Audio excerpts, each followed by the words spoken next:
Hi,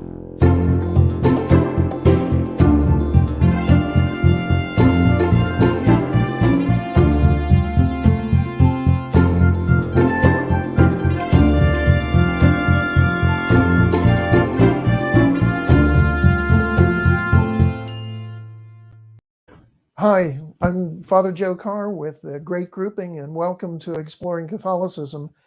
We're here today with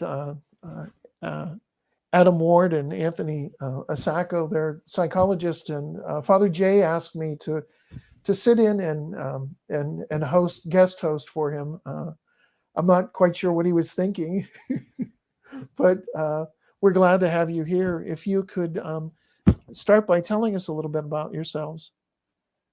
Sure. I'm Anthony Isacco. I'm a professor of psychology at Chatham University in Pittsburgh, and have a private practice where I practice psychology. And I'm a member of St. John and Paul Parish with a wife and 4 daughters. Wow. And Adam. I'm Adam Ward, also a parishioner at St. John and Paul. I'm a school psychologist, and I work at Chartiers Valley School District down in Bridgeville, PA. Can you tell me how you got into this field, and if you think of it more as a career or a vocation? Sure. It's a bit of a long-winded answer, but so I've always wanted to help people, especially kids. And I initially wanted to go into the medical field. Thought, I'll be a doctor, a pediatrician, maybe a physician assistant. Went to Seton Hill University for my undergrad.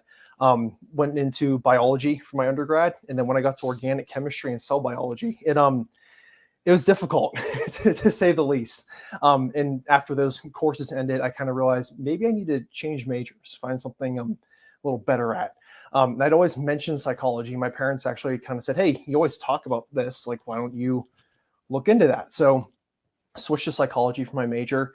It ended up going really well. I loved it. And then my senior year of college, I realized, well, what can I do with just an undergrad in psychology? And it turns out you can't do that much. So I thought, well, I need to look at grad school because I want to work in the realm of psychology. And my dad was helping me look at different programs and everything. We actually stumbled upon Cal U's school psychology program.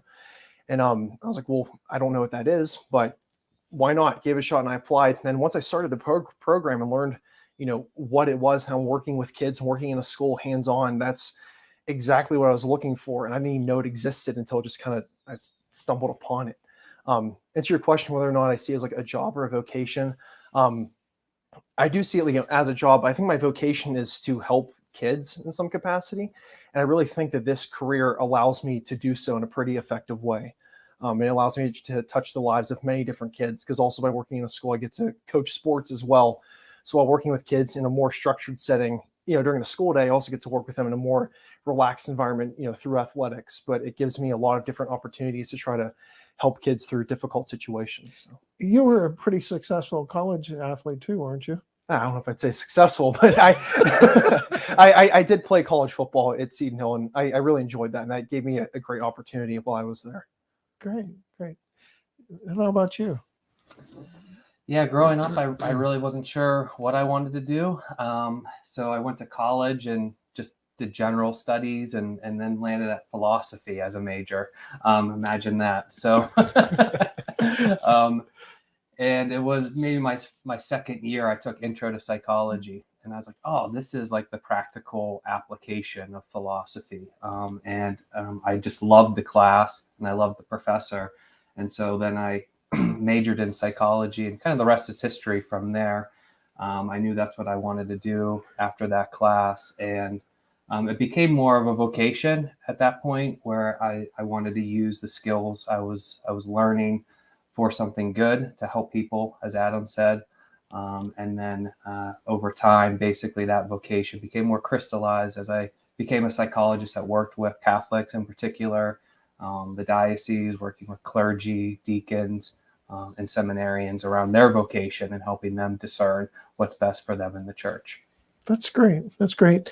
Have you seen a lot of challenges lately with COVID and all of the dramatic social changes that have come about? I'll let you go first on that one.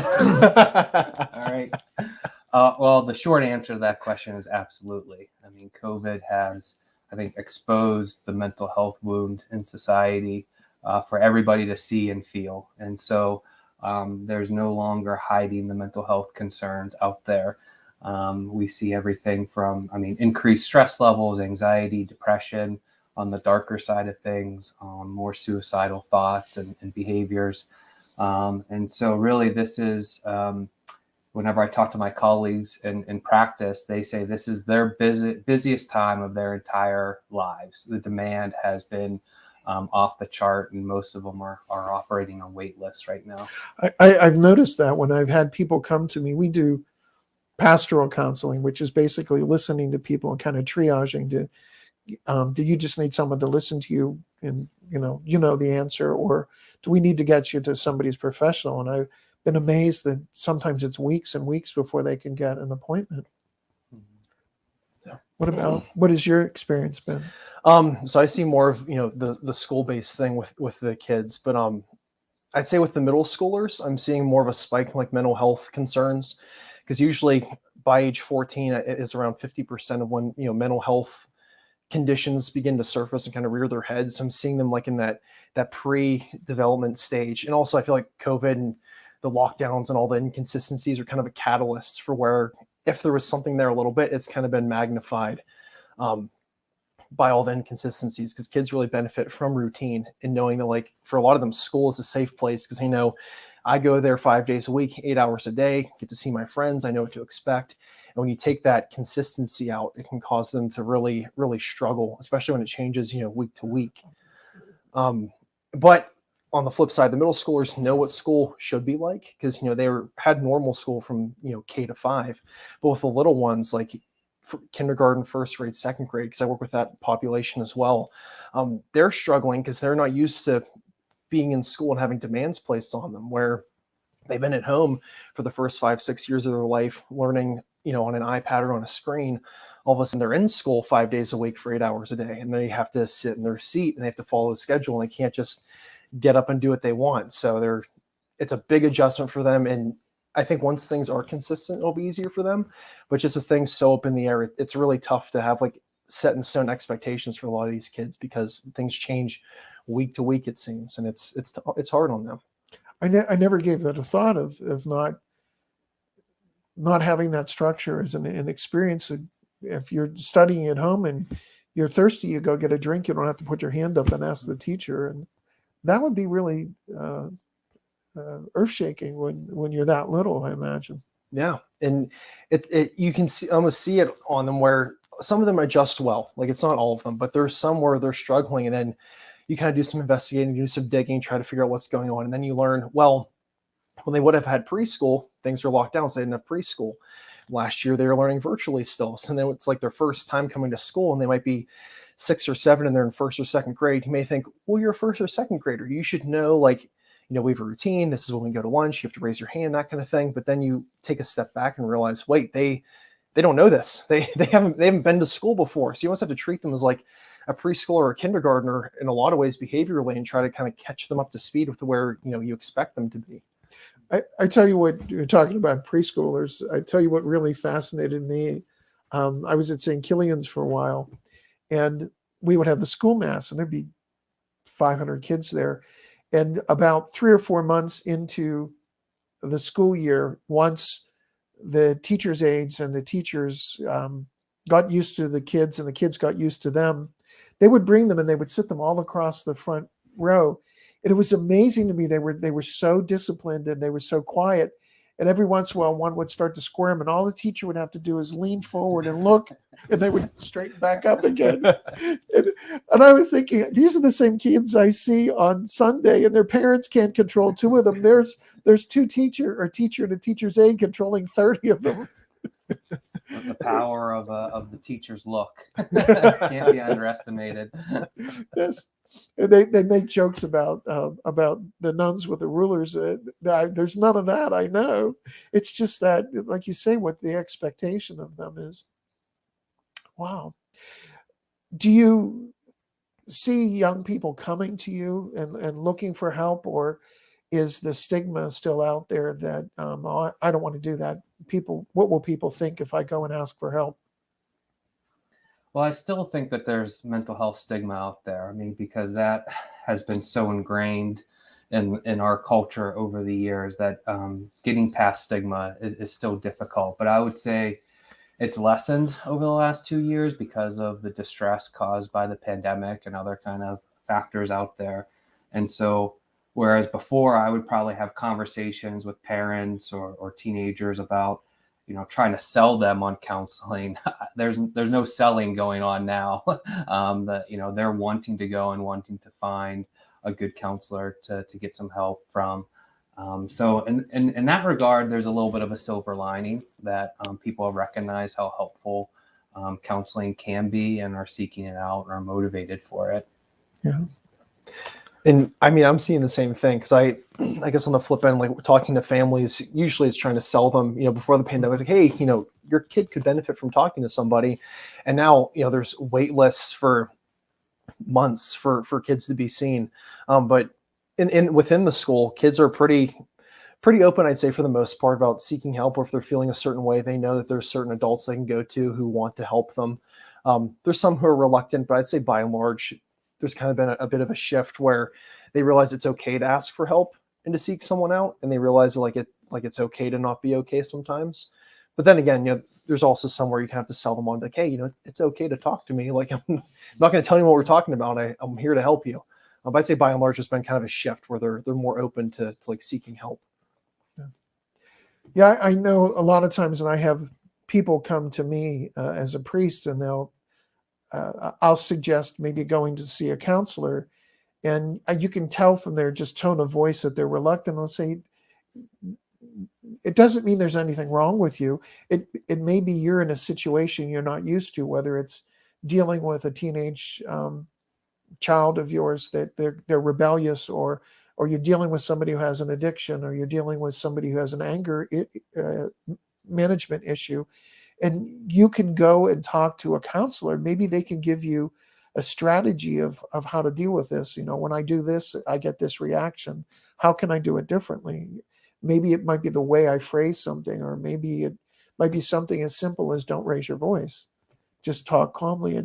And I found that people, adults especially, are a lot less reluctant when you explain it to them in simple terms. That maybe if you're having problems with your teeth, you go to a dentist, and and they tell you what you need to do, whether you're brushing wrong or whether you have to get a filling, and no one thinks anything of it. It's sad that there are people that may be reluctant to get the help that could really make their lives a lot less stressful. I know one time when my mom died when I was in seminary, and I had 2 panic attacks, and it was terrifying at the time. And luckily, I'd heard other people talk about it, and I knew what it was when it happened. And I just sat there for a few minutes and just breathed slowly. And this will pass. And I talked to a psychologist later about it. My spiritual director not only had a doctorate in theology, also had a doctorate in psychology. And he said, you did exactly what you're supposed to do. Sit there and just take a couple deep breaths and relax, and it'll usually go away.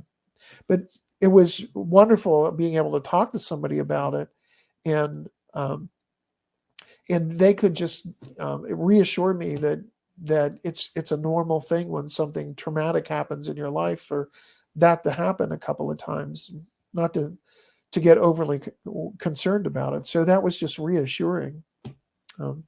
We had talked about Saints John and Paul and the other parishes in our great grouping. We have lots of young people, and talked about where we could perhaps use a ministry that involves mental health and I guess emotional issues and things like that, and realizing that you are both, as you've described, pushed to the limits in terms of your schedules, and was wondering if we might be able to do maybe just some sessions of like a just a talk or two on subjects that you think would be of interest to the parishioners. Mhm. Do you, Yeah, I think there's a lot of opportunity for some parish-based kind of mental health ministry. And so, Adam and I have talked a lot about that and have started some meetings at the parish already. And, Adam with his specialty in working with kids and adolescents, being able to partner with the youth group would be a great opportunity.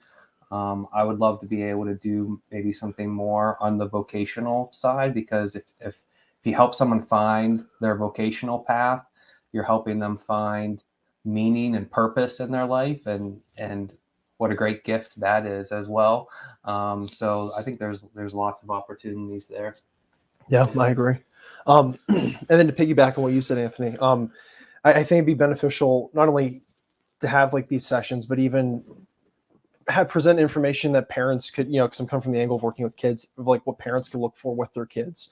Like maybe like, oh, here's some signs of depression, increased appetite, decreased appetite, like little things like that, where a day to day you might think, oh, my kid's behaving the same, but sometimes it takes that outside set of eyes, like how you mentioned with the counseling, like that third party, outside perspective, like, hey, what you're going through is okay, but also to keep an eye out for things. So like those subtle changes. So I think that could be beneficial too, like an informational session of things to look out for, and then also resources, whether it's outside counseling or ways to talk to the school about concerns. I think it'd be really, really beneficial. that sounds great. I know that we've seen lots and lots of people under stress, and so many people talking about just being just anxious and angry at little things, and they realize they're doing it, but it's hard to do it, and there's so much stress with all of the things going on. And I think that um, even some coaching on how to handle stressful situations, it'd be really helpful. The other thing that I've seen a lot of lately, and I experienced it close up myself. My dad died of dementia a few years ago, and we're seeing lots of people in the sandwich generation where they're taking care of their kids and they're also taking care of their adult parents as well. And significant a number of people who are experiencing dealing with people with dementia. And if you are familiar with it, you can tell that there are certain patterns of thought that and behaviors that are typical. And if you don't get a chance to talk to anybody else about it who's familiar with the diseases, a lot of that stuff takes you by surprise, and you think that your whole situation is completely unique. And I know with my dad, he started to get paranoid and would think that we were trying to poison him. So my sister would make a sandwich for him, and he would have to take a bite out of it, have her take a bite out of it, so he knew that he wasn't being poisoned. And have you seen a lot of people coming to get kind of advice and counseling around dealing with the adult population, their parents? Well, yeah, you have that that sandwich generation for sure that's kind of feeling pulled in multiple directions, but because they're still caring for their own children, and now their parents are getting to a place where they need to be cared for as well too. So you definitely get stress from both sides of those relationships. But you bring up a good point, which is if you do something in the parish, then you have a community of support. And I think one of the things I talk with people about, particularly Catholics, is you can get really good mental health benefits by just being a Catholic if you practice the faith. There's really good research out there that shows that praying, going to church, being part of a faith community is all good for your mental health. So if you participate in the faith life, that will have a positive impact on your mental health. That's a great point. So I know sometimes when people come to me and they're telling them that they're just incredibly stressed, I'll suggest that they either go to adoration and just sit there. You don't have to pray anything specific. Just sit there in the presence of God in the tabernacle, and there's a calming effect of that. Or at Christmas time, sometimes I would make somebody's penance. I would say, I want you to go and stare at the nativity set and think about what it must have been like that first Christmas when all of the angels had left and all the shepherds had left, and everyone else was gone except Joseph and Mary and a couple of donkeys and a sheep or two. And how peaceful it must have been. And just think about that for 5 or 10 minutes, and just, let it be a reset button. And when you need to do it again, just, pull out a Christmas card and look at it. But I know it has a calming effect for me. I think there's just little things that we take for granted that can help. Because what happens oftentimes in a sandwich generation where you've got the kids and you're trying to negotiate who's going to take who where to soccer practice, and then take them to get something to eat afterwards, or get up early and take them to rowing practice or hockey practice, and then get them something to eat, and then who's going to pick them up after school, and layer on top of that taking care of mom and dad, and especially in a COVID situation, it's got to be mind numbing. And what ends up happening when they get that stressful, I see them bickering with one another and snapping at each other, and they don't really want to do that, and they recognize it's not helpful, but it's a kind of a vicious cycle. Do you have any suggestions for people that are facing that kind of stress inside the family? I'd say looking at it from the kid's perspective, because I don't have the experience Anthony has working with adults, but I guess, with kids and keeping kids in mind, they can, act out because they're younger kids. They don't know how to think, oh, I'm angry because all of these stressful things are happening. They don't know how to articulate that and have that, like, that metacognition, like think about how they're thinking. So I try to remind myself when I'm working with a student, if they're like escalate or they're, frustrating me, that they're going through all this stuff too, but then they're a little kid and they don't have the experiences I have from before all of this. So they don't know how to think, oh, things are more normal. Things have been calm. All they know is like this craziness and inconsistencies, and kind of like reframing how they're experiencing something, and like reminding myself that this is their first experience. Or even, if you think of like a toddler when they drop their ice cream cone and they're crying hysterically, it's like, it's just ice cream. What's the big deal? But to them, that's the most traumatic thing they've experienced in their whole life, so far. So like with kids, if they go through, a breakup and, they're in 7th grade and they lost their boyfriend of 2 weeks and they're devastated, like, yeah, they may not seem like a big deal to us because, we've had different relationships and go through different experiences, but to them, that's the biggest thing they've been through so far in their life. So I think trying to reframe and try to approach things as like trying to look at it from like a kid's perspective, really, of like, oh, I can see why this is a big deal to you because you haven't had anything else like this happen to you before. And really just like that reframing that mindset, and also just trying to listen more. Because I feel like sometimes, especially with kids, they say something and you think, oh, I know it's best, but even hearing them out, because they notice when they're not being listened to. Like they may not fully understand, but they can tell if like someone's brushing them off or kind of dismissing them. So I guess like encouraging parents just to listen to what they're saying, and also kind of reframe your mindset and your angles, knowing like, oh, this might be the biggest thing that I've ever gone through, so far. That's great, because I've noticed that with people that are dealing with dementia, that you kind of have to put yourself in their shoes, because if they're used to being the head of the household and they're used to driving anywhere, and they're the ones that everybody turns to if there's a problem, and all of a sudden something as simple as taking their keys away from them because they're getting forgetful when they drive could be major trauma for them. We think, well, wow, it's an inconvenience, but it's much more than just an inconvenience to them. It's taking away their autonomy and a sense of respect. And I think it's real helpful to put yourself in their shoes. Yeah. Yeah, one of my favorite things to talk to my students at Chatham about is self-care, and I have this picture that I show them every semester in every class of airline passengers. And one airline passenger has their oxygen mask on, and then they're helping the person next to them. And it fits with the directions we receive on the airplane. If there's turbulence, put your mask on first and then help the person next to you. And so for adults in that sandwich generation that are feeling stressed out, one of the things I tell them is that you can only give what you have. And in order to have your tank full, you need to do something that fills your tank, that gives you oxygen, that gives you that breath to breathe, And so if you're feeling stressed and being pulled in multiple directions, you're probably not giving a lot of good quality time and effort if you're not having that kind of gas in your tank or that oxygen in your breath.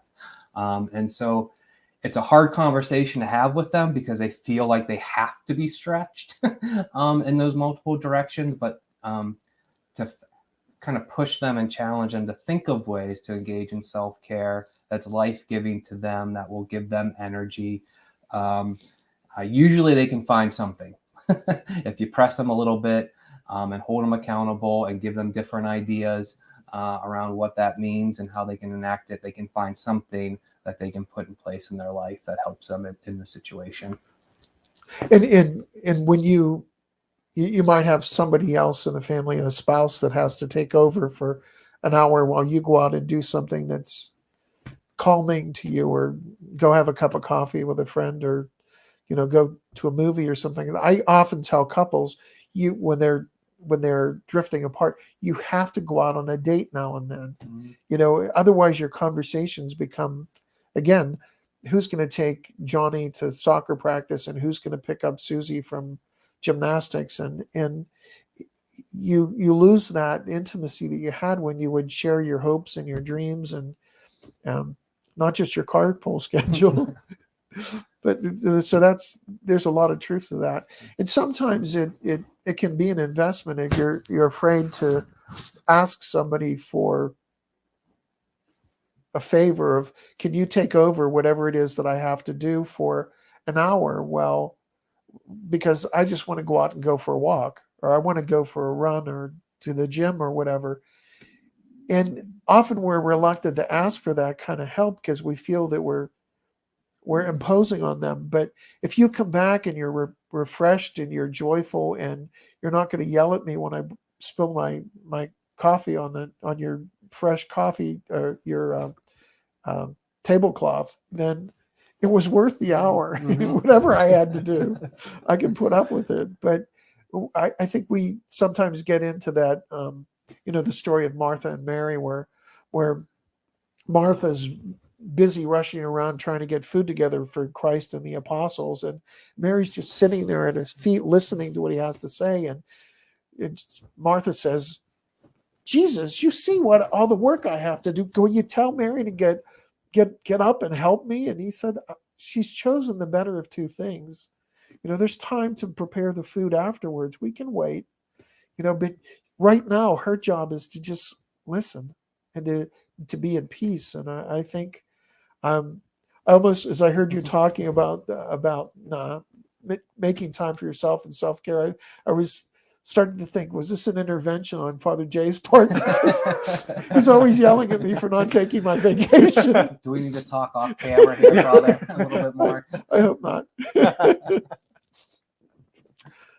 So have you seen a lot of problems with social media, and not just in light of the pandemic, but probably it exacerbates whatever problems you run into? Because I know that I occasionally get kids that have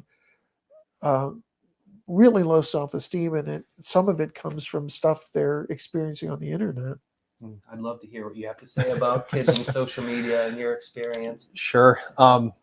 I hate social media. I think it's the worst thing that kids can have, honestly, because it kind of creates like a keeping up with the Joneses scenario, but like it's on steroids. Because instead of going outside and see, oh, my neighbor has this red car, and oh, they just got their lawn manicured or whatever. Now you can see constantly from anyone around the world that, oh, they got this car, their parents bought them this, they have this, they're on this cool vacation, they have this outfit, they have this new phone, they have this, new electronic, whatever it is.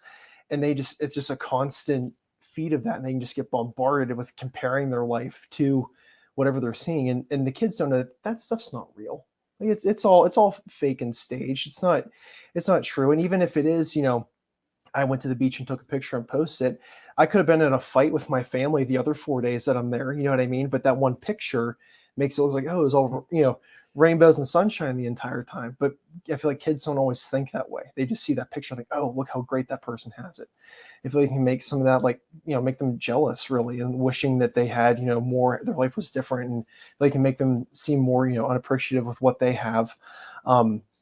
And then on another side, the bullying that can occur, like with Snapchat, for example, because those things vanish and everything. And I see it in my own school, at the middle school especially, where kids are saying, oh, well, they said this and they told me this and they said they're going to do this. And then we say, well, can you show us? Because like this happened at school. And they said, oh, well, like it vanished. And it's like, well, evidence helps when when pursuing that. So I think it creates a lot of issues. I get that it can be nice, like for families to keep in touch and everything if they're long distance, but I think for kids, I think it's like one of the worst things they could have, because it does more harm than good, I think. So Well, even adults, I know that it's you can put something up and have all of these people say they like it, and you get 35 people say they really love what you just wrote.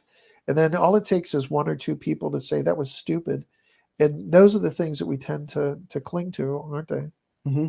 Yeah, I agree. And I mean, I've seen kids with that very thing. They may post a video of them singing a song that they're really excited because they're practicing, and then their classmates tear them apart and they're really upset. And it's like, well, that's just a few people saying that. And oftentimes I feel like you have like a keyboard warrior, for lack of a better word, where they feel that they have because they're behind a screen, they're able to kind of say whatever they want, where they wouldn't say that face to face. Like I wouldn't say something nasty to Anthony, like, oh, I'm behind the screen, so I can, I can say these things. So I feel like I'm more separated and removed, and they don't feel like they're really, that human component's removed.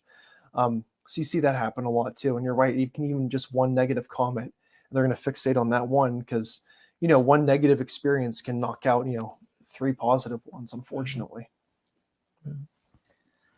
Yeah, it can be scary stuff for sure. And it's not just regulated to a problem for kids. I do see social media as a problem for adults too. And a lot of what I see is like using social media for avoidance, so they have something that's important in their life that they need to deal with, and they avoid dealing with it by, spending mindless amount of time in front of social media, scrolling through, because there is a little bit of an artificial, like self-soothing nature to it.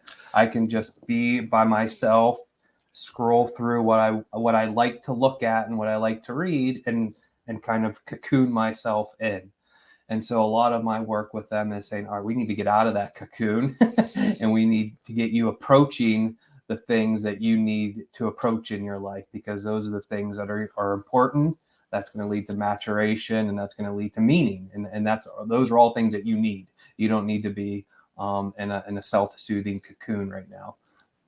Yeah, I'm sure you've heard of Simon Sinek. He did a whole talk on that, about how addictive that behavior can be, because you can poke around and find something that's going to either soothe you or make you feel good about yourself. And all it takes is for me to send out a little hello to 30 people and just wait for people to come back. It's like a sense of immediate gratification. And the way the algorithms work these days is, the feed just keeps feeding you things that you want, that like fit what you like, and then eliminates things that you dislike, and so it's a self-fulfilling kind of loop, and it's good to kind of get out of that, and be exposed to different opinions, different ideas, and not just be in that self-fulfilling loop. One of the things that I've seen that is just another pandemic is pornography on the internet. When I was growing up, there wasn't that kind of anonymity. There were magazines that had those kind of pictures and things like that, but they were in the supermarket or in the drugstore, and if anyone bought one, everyone could tell what you were doing. But now it can be so anonymous, and it's so damaging to relationships. You're creating kind of expectations that are just completely unrealistic in a lot of cases. Yeah, I can talk to that, or you want to jump in? I think you're up. Okay, so my turn to go first. Yeah. Yeah, I mean, in my experience, even when I see kids, they might accidentally stumble upon something, but I'll share where I'm going with this. So parents often give their kids a tablet. Not all, but I don't know if you give your kids tablets or not, but I feel like sometimes they might have a tablet that has internet access, and you can put different not that kind of tablet, but like an iPad or like one of there's electronic I'm old tablets. school. I wish they'd pencil and paper. But like when they have that internet access, you can put parental safeguards and everything on there, but there's still ways to stumble across stuff. Even if there's different firewalls in place and age restrictions, like certain apps aren't, like YouTube, for example, aren't necessarily filtered out with that content. And I've seen kids stumble across stuff when they're kindergarten, first grade, second grade, so like 5 to 7, and they're seeing these things and they don't know how to handle that because a child shouldn't be seeing that kind of stuff, and they're not purposely seeking it. Then they find it opens that can of worms, and it's really hard to get all that back in there once they kind of stumble across that. And they show a kid on the bus, and that just this huge domino effect. So when kids have those tablets, I mean, I know it's an easy babysitter because you can put that in front of them and they can look at it, but they can stumble on stuff, and once they see that can have huge changes and impacts on them, especially if you don't know they're seeing it until you find out after they've been kind of consuming that content for a while. It's difficult to try to undo that damage, especially when they're so young. Yeah. I mean, I think the good news is that 10 years ago, this conversation would be a lot different, because I think 10 years ago, the church hadn't really kind of wised up to how prevalent this issue is. Psychology was kind of like in a weird space where they're like, well, is it really problematic? Is it really an addiction kind of thing? And so there was a lot of ambivalence about this topic and a lot of things unknown about it. Fast forward now, 10 years later to 2022, cat's out of the bag. We know pornography is problematic. We know it can be addictive. We know it can wreak havoc in people's relationships, their psyche, their mental health, their faith, all these kinds of things. And so we have a lot more tools and resources available to us to address pornography problems now. Counselors are getting better trained to deal with it. They recognize it as a problem. There's online tools and resources to deal with it. Research studies are coming out to say, here's the science behind it. Here's the neuroscience and how it impacts the brain and the brain waves. And so you almost have to like retrain your brain and get those circuitry back in line in order to kind of get your mental health back in line as well after being exposed to it, because it's a trauma to the brain, to be exposed to that, and especially if you're exposed to it chronically and it becomes an addiction. So we've come a long way in 10 years, but we still have a ways to go, because it's a multi-billion-dollar industry that actually brings in more money per year than the 4 major sports leagues combined. Wow.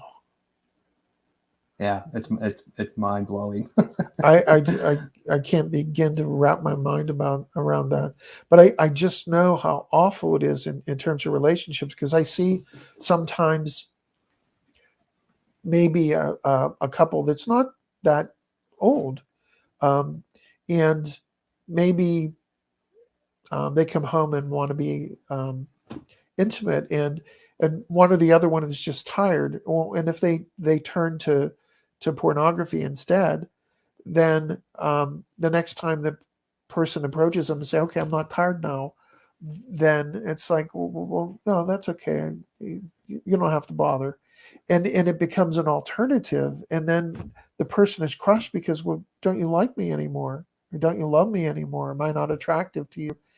And I remember talking to somebody who we just had a conversation in a Chinese food restaurant. We were waiting for, I don't know how we got into this conversation.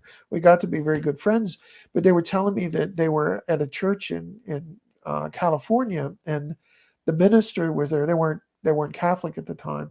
The minister who was there had a bedroom, and outside the bedroom was a little office, and he would often work on his homilies in the office, and his wife would go to bed, and he would just go in when he was done working on.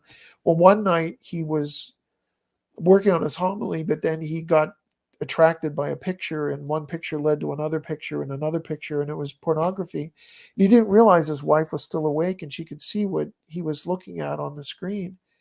And she started to cry, and he said, "Honey, what's wrong?" And she said, "Am I not enough for you anymore?" And he was so crushed at the thought that he would hurt her like that. And he reassured her, and he not only did a turnaround, and not that it was easy, but he did a turnaround and just told himself, "I have a zero tolerance for that, because it's not an action or a sin that doesn't have any consequences to other people. It, whether you see it or not, it's impacting your relationship with the other person."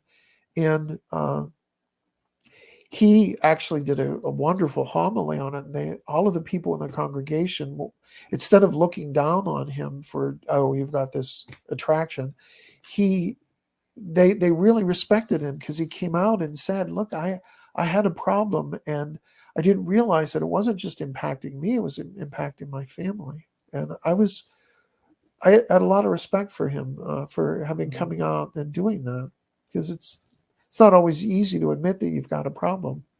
Yeah. There's actually ministries, support groups, and counselors who specialize in helping like spouses and partners of people who have a pornography issue and an addiction, because it's not an isolated problem. It becomes a relationship problem as well too. And so that's kind of a special form of kind of intervention for the spouse or partner as well in the relationship. It's interesting when you're talking about relationships. We do at the parish. I think all four of us do a questionnaire when couples are thinking of getting married. It's called Focus. Focus on communication. But they ask all kinds of questions, and one of them is relating to pornography, and there's other questions like one of the interesting ones is if you are blessed to have children, will the relationship with the children become more significant than your relationship with your spouse? And that's a really hard one to answer, especially if maybe a couple is widowed or divorced and an annulment, and they get back together and there are children involved. Well, you're coming new into this house, and I've known you for 2 years, but I've known my daughter for 6 years, and it's interesting because the proper answer from the test is no.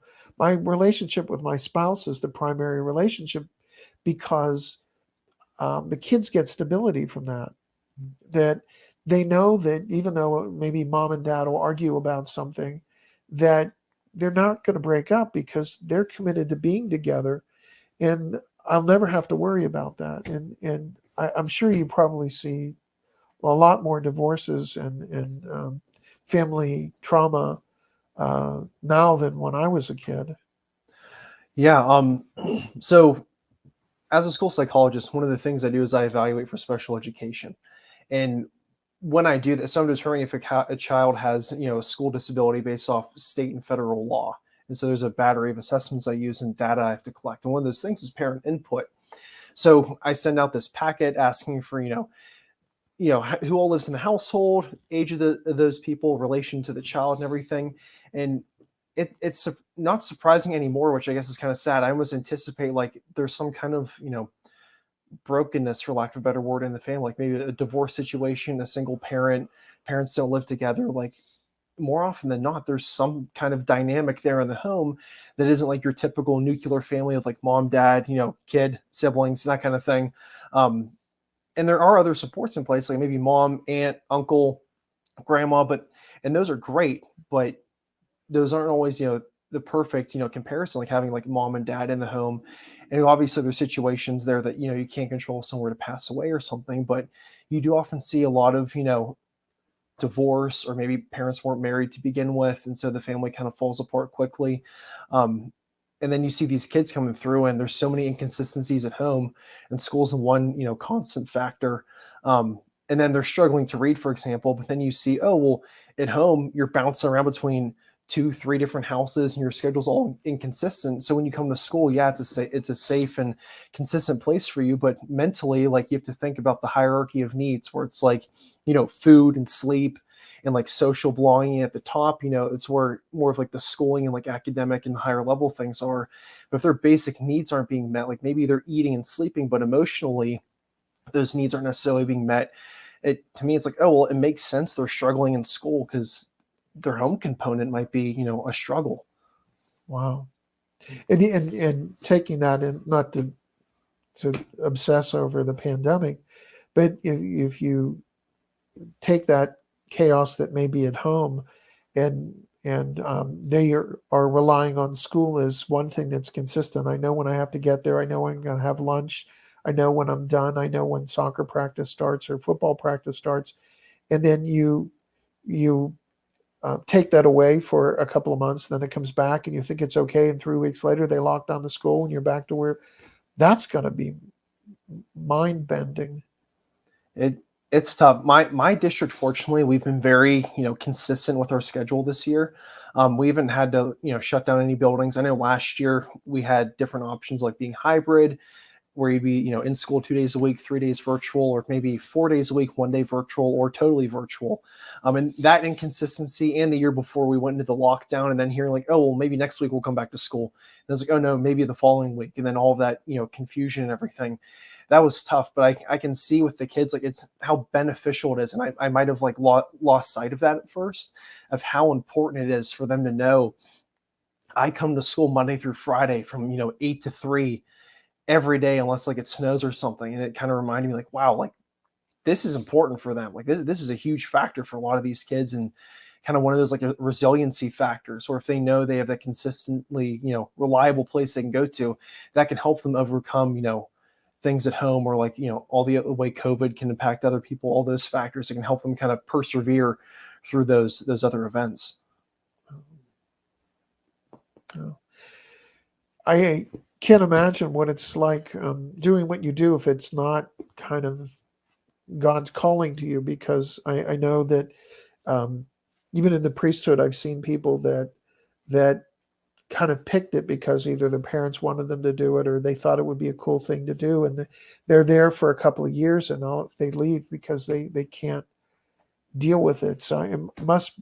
People ask me all the time. I came from a parish where we had 2 parishes. We were doing at one point 145 funerals a year, and I was there for about 7 years.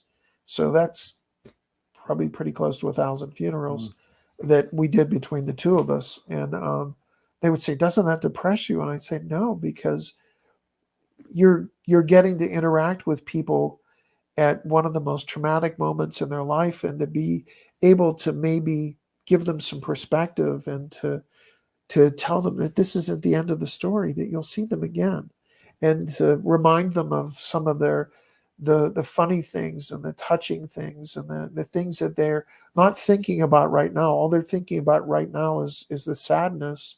But if you can take them back and to say, what was it like at Christmas time when you were little?" And their eyes light up and they start to talk, and it's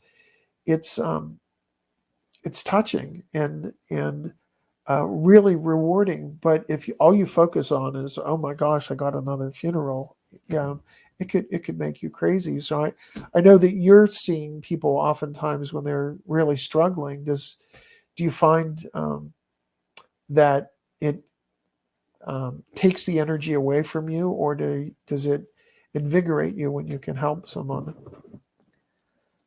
Well, the work we do, I mean, it's work for sure, so it does take energy, and it can be tiring at times, but there's so much good that comes from it.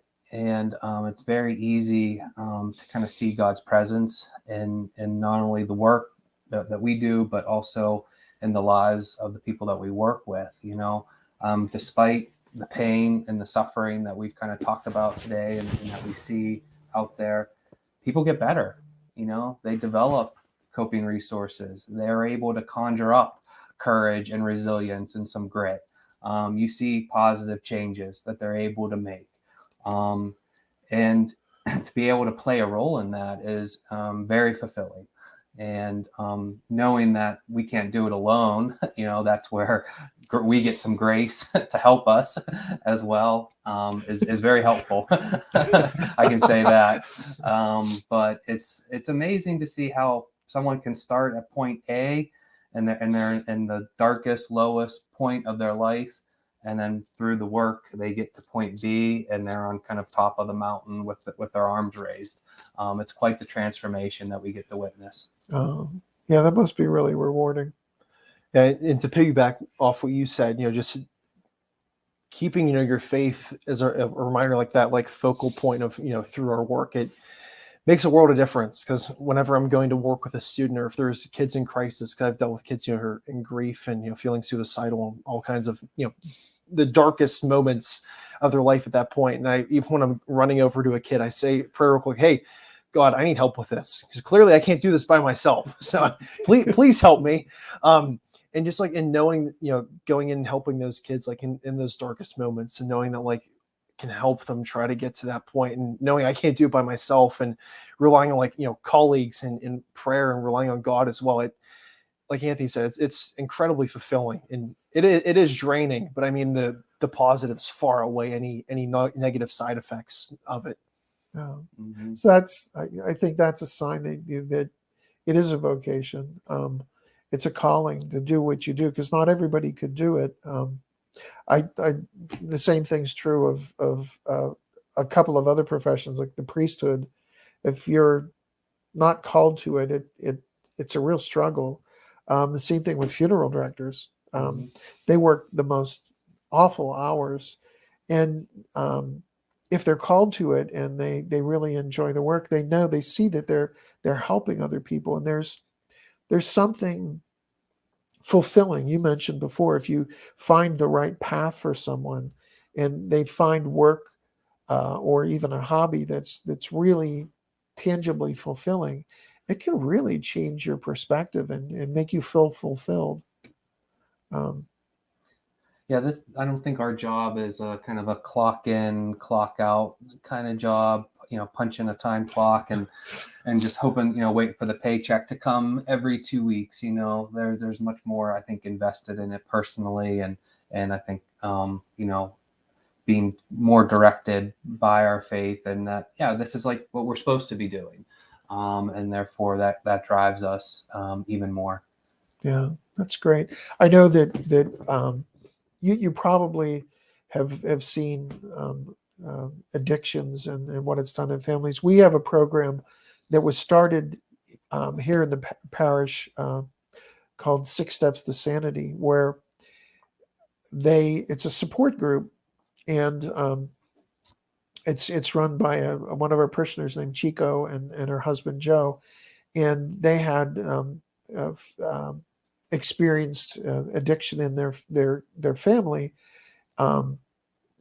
and sought help, and they found that there was a need for help for the parents themselves. Either the ministry is ministering either to the spouse or the parent of an adult addict, whether it's drugs or alcohol or pornography, or failure to leave home after you're 50 years old, you're still living in mom's basement.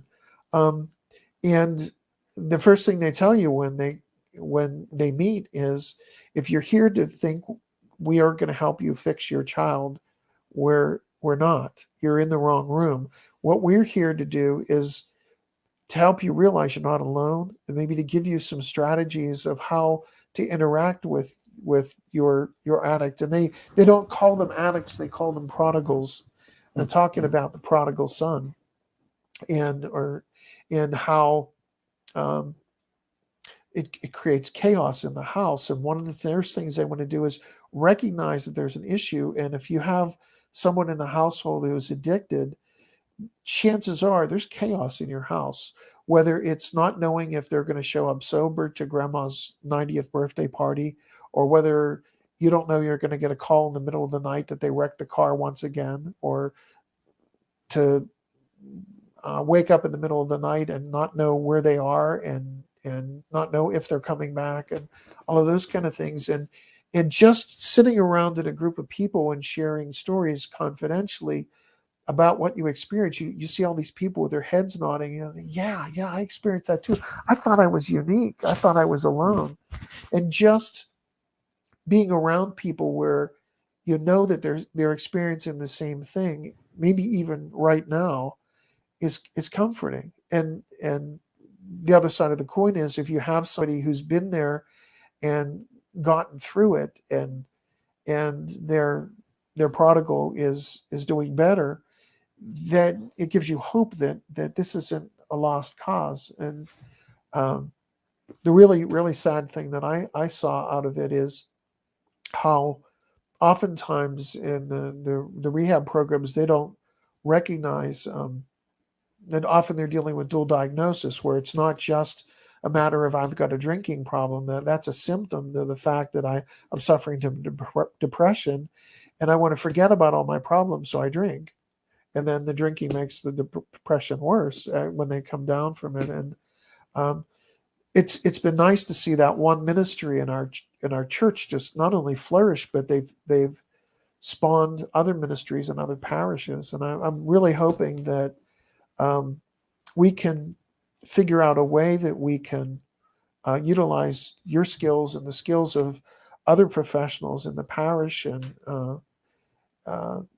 come up with a ministry that will help people through all of this. And I know we can't put it all on your back. You know, we could employ both of you full time and still not meet all the demand. But I'm hoping that people will maybe email us at the parish or call us and say, hey, here's an idea of where I think maybe if you could do a little Wednesday evening roundtable discussion or a presentation or something. We'd love to see you talk about this, or love to see you talk about that.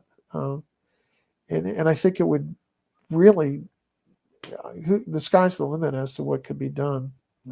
As long as we recognize that we don't burn the two of you out. Well, yeah, we would love to do more at the parish, and hopefully, parishioners hear more about, the mental health ministry. They watch this and get inspired, perhaps, would be good. And we, develop like a good coalition of parishioners that we could, tackle this as a team, and draw upon the strengths of other parishioners. There's likely other mental health professionals in the parish, but the mental health ministry doesn't need to be composed simply of mental health professionals. Parents, teenagers, young adults who we all have mental health, and so we can all contribute to enhancing that in the parish. Yeah. And to piggyback off what you said, those people who want to get involved, but also those who have things that they think should be addressed or wish would be addressed. I mean, that's super helpful, because we've put some feelers out to try to get an idea of, some of the areas of like interest or concern are of parishioners. But if there's something on someone's mind and they reach out to us and say, hey, I want to learn more about, depression, or helping, being a caretaker for an aging parent, like reaching out and letting us know what they want is super helpful, because that way we know we have a starting point and something to focus on. Yeah. And that's great. I really thank you for taking time away from your busy days to be here. And I hope I haven't embarrassed Father Jay too much. I think you did, Father Jay, well today. Good job, Father. I agree. Yeah. But thank you for coming and for all that you do for the parish. And it's just comforting to know that that there's help out there and it's available. And if people can let us know where they think there's a need, or be able to volunteer. I know that Catholic Charities developed a whole free healthcare center, and when they developed it, using largely doctors that either had a little free time or that were retired, they realized that there was a great need for dentistry. That was one of those things that wasn't being addressed, and that has just really blossomed. And I can very easily see, I know that whenever someone passes out in church, you see doctors and nurses and paramedics running up, and you never realize that that's what they did. And I'm hoping that we'll get some people like you to let us know that you're out there and that you're willing to lend a hand. But if we can end in prayer, if you don't mind. Absolutely. In the name of the Father, and the Son, and the Holy Spirit, amen. Please, Lord, bless Father Jay on his retreat, and we ask you to bless this ministry and bless them in all of the work that they do, and inspire them. And if there's one person out there watching right now that feels like they're at the end of the rope, we ask you, Lord, to send a special angel to reassure them that they're not alone, and that they would reach out and get the help that they need. We ask this all through Christ our Lord. Amen. Amen. Thank you again. Thanks for having us. Yeah, thank you.